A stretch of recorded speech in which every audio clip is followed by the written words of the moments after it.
Llevo tu luz y tu aroma en mi piel. Bienvenidos a nuestro podcast de Abogados sin Toga.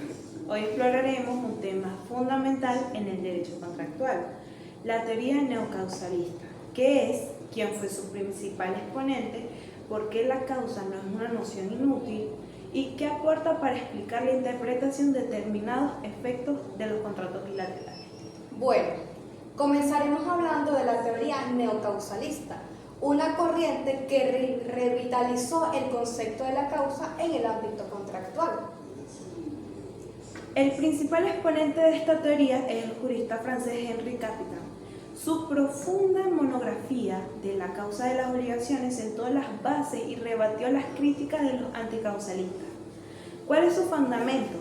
Pues la teoría neocausalista surge como una respuesta a las críticas de los anticausalistas, quienes consideraban que la noción de causa era falsa o era inútil. Capitan, a través del exhaustivo análisis de la jurisprudencia francesa, reestructuró los fundamentos de la teoría clásica de la causa. Su principal objetivo fue defender la relevancia de la causa, criticando la concepción clásica sobre los motivos y acercando el concepto de causa a la idea de motivo, para así poder anular contratos con fines ilícitos. La teoría neocausalista presenta rasgos distintos que la diferencian y la enriquecen. Tenemos como elemento intrínseco la obligación, al igual que la tesis clásica. Considera la causa como un elemento intrínseco de la obligación, lo cual es fundamental para la existencia de dicho contrato. Por lo tanto, existe distinción entre los fines inmediatos y los fines mediatos. Distinguen los fines inmediatos que son perseguidos por las partes al obligarse, que constituyen una causa, el cual es invariable en cada tipo de contrato.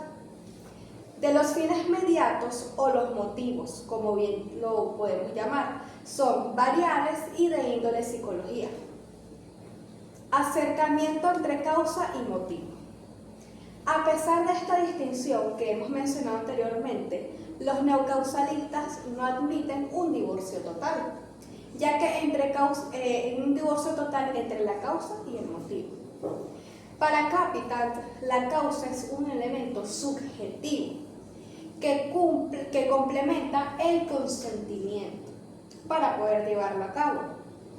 La diferencia radica en que los motivos psicológicos no forman parte de ese acuerdo de voluntades y que no son conocidos por la otra parte contratante, mientras que la causa sí lo es, si se desprende de la naturaleza del contrato o del acuerdo de voluntades. En cuanto a la concepción subjetiva o convencional de la causa, esta particular visión con un tinte ligeramente subjetivo, ya que es conocido como una concepción subjetiva o convencional en cuanto a la causa, y que también es aplicable con frecuencia en la jurisprudencia francesa. Bueno, también podemos hacer resaltar que desde el punto de vista de Capitan, Bueno, para Henri Capitan, la causa es un elemento de la obligación, intrínseco del contrato, no un elemento del contrato en sí. Sostenía que los problemas de algunos autores intentaban resolver utilizando la causa como un elemento del contrato, podían ser solucionados si se entendía la causa como un elemento de la obligación necesaria para el perfeccionamiento del contrato y que perdura durante toda la vida de la obligación. Capitan refutó las tesis de los anticausalistas desde dos ángulos principales. La causa no es una noción falsa y la causa no es una noción inútil. ahora, profundicemos en el segundo pilar de la defensa de Capitan, en el cual él explica que la idea de la causa no es una noción inútil, ya que para Capitan, para demostrar la utilidad de la causa, él analizó diversos tipos de contratos que fueron consagrados en nuestro Código Civil venezolano, que solo pueden explicarse a través de la noción de causa. Por lo tanto, podemos decir que su argumento central es que la causa es indispensable para comprender ciertos efectos contractuales. La causa es necesaria para explicar los determinados efectos en los contratos bilaterales. La importancia de la causa se manifiesta claramente en los contratos bilaterales. Capitan decía que los efectos liberatorios y suspensivos de la acción resolutoria, la excepción non adipleti contractus y la teoría de los riesgos tienen su fundamento en el concepto de la causa, como bien lo sabemos. Y para él, la causa de la obligación de una de las partes es el cumplimiento de la obligación de la otra parte. Si esta última obligación no se llega a ejecutar por algún motivo, la obligación de la contraparte deja de tener causa y por lo tanto quedará liberada de su cumplimiento. Por ejemplo, en el contrato de compraventa, el vendedor no solo busca que el comprador asuma la obligación de pagar el precio, sino que efectivamente se lo pague. Si el comprador no paga, el vendedor puede considerarse relevado de su obligación de transmitir la propiedad, porque la causa de su obligación ha desaparecido. Capitan utiliza esta concepción para explicar la acción resolutoria. La parte a quien no se le ha cumplido puede solicitar la terminación del contrato, ya que su propia obligación queda sin causa. En cuanto a la excepción non adipleti contractus, la parte a la que la contraparte exige el cumplimiento sin haber cumplido su propia obligación. Pues cabe resaltar que puede ser liberada temporalmente hasta que la otra contraparte cumpla con su obligación. Bueno, en la teoría de los riesgos, la parte a quien su contraparte no puede cumplir la obligación debido a un caso fortuito o fuerza mayor, queda liberada de la suya. Además de estos casos, Capitan enumera otros contratos sinagmáticos donde la causa es más compleja, involucrando además del cumplimiento de la parte una finalidad especial. En cuanto a los contratos aleatorios, la causa incluye el alea, es decir, el hecho causal del cual dependen los efectos y la extinción de las obligaciones, como en la venta vitalicia o en el seguro. Si el alea desaparece, las obligaciones carecen de causa.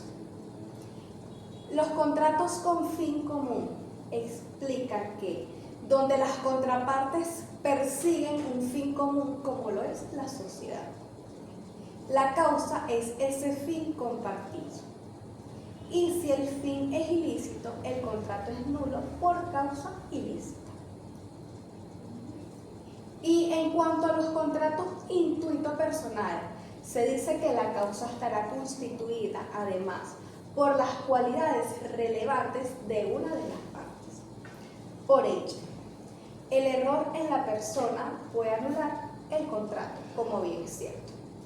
En los contratos de doble causa, en casos donde hay una causa doble, como un heredero que cumple la voluntad de un testador que luego revocó su testamento, la anulabilidad dependerá de si la otra parte conocía la situación. La ausencia de causa puede ser total, lo que lleva a la inexistencia o extinción del contrato. Por ejemplo, en la venta de cosas inexistentes, si la cosa vendida ha perecido total al momento de la venta, el contrato es inexistente.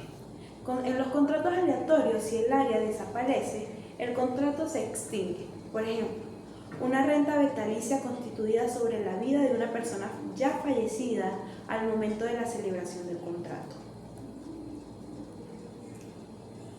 Es importante destacar que la ausencia de causa puede manifestarse al perfeccionarse el contrato durante su desarrollo. La acción resolutoria, la excepción non adipleti contractus y la teoría de los riesgos son ejemplos de la ausencia de la causa que es sobrevenida después de la celebración del contrato. La ausencia de la causa también puede ser parcial, lo que permite diferentes soluciones contractuales. Venta de parte de la cosa. Si al momento de la venta solo ha aparecido una parte de la cosa, el comprador puede optar entre desistir del contrato o adquirir la parte existente con una reducción de precio. En el caso del arrendamiento, si la cosa arrendada perece parcialmente, el arrendatario puede pedir la resolución del contrato o la disminución del precio. Se hace constatar que el error en la causa es un motivo para la nulidad de ciertos contratos. Para capital, en cuanto a la venta de la cosa ajena, el contrato de venta de cosa ajena es anulable porque el comprador incurre en un error de la causa, al suponer que el vendedor podía transmitir dicha propiedad. Y la transacción fundada en los documentos falsos o sentencia previa. Las transacciones basadas en los documentos falsos o sobre litigios ya resueltos por una sentencia ejecutorial. Si las partes los desconocían, serán nulas. Y los errores de hecho o los errores de derecho, como también lo podemos llamar, se dice que todos los casos de nulidad por error de hecho o de derecho, ya sea en la sustancia o en la persona, se considerarán error en la causa. Y los actos de última voluntad, se dice que el error sobre los motivos determinantes, que no es más que un error en la causa, puede acarrear también la nulidad del acto de última voluntad. En los contratos con causas ilícitas son nulos. Capitán refuta las críticas de los anticausalistas, especialmente las de Planiol, que argumentaba que la nulidad por causa ilícita no era necesaria y podía explicarse por otras vías. En este sentido, Capitán rebate a Planiol con las siguientes observaciones. El objeto versus la causa ilícita.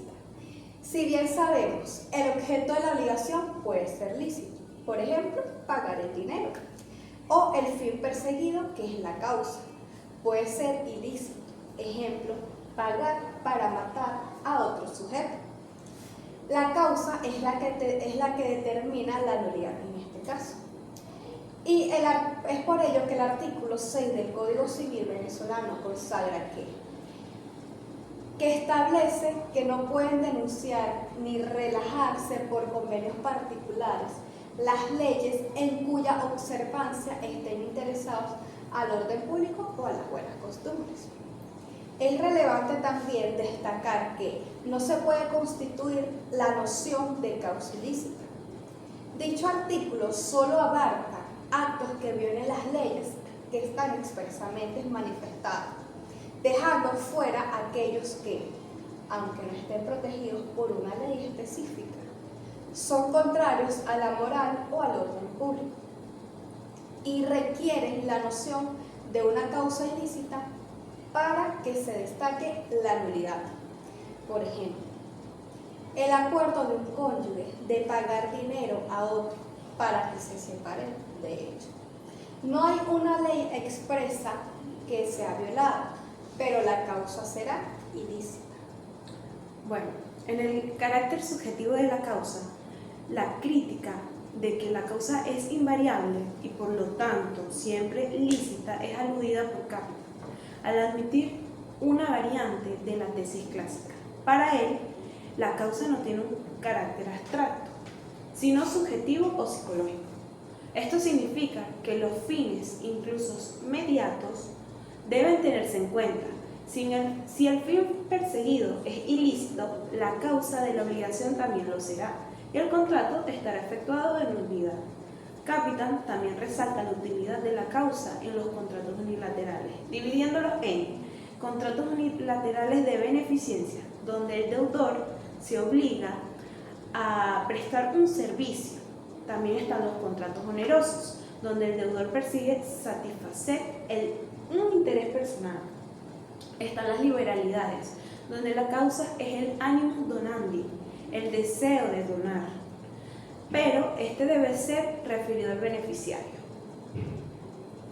Es por ello que la causa es fundamental en estos contratos para anular el error en la causa, cuando el promitente se engaña acerca del fin que se propone alcanzar.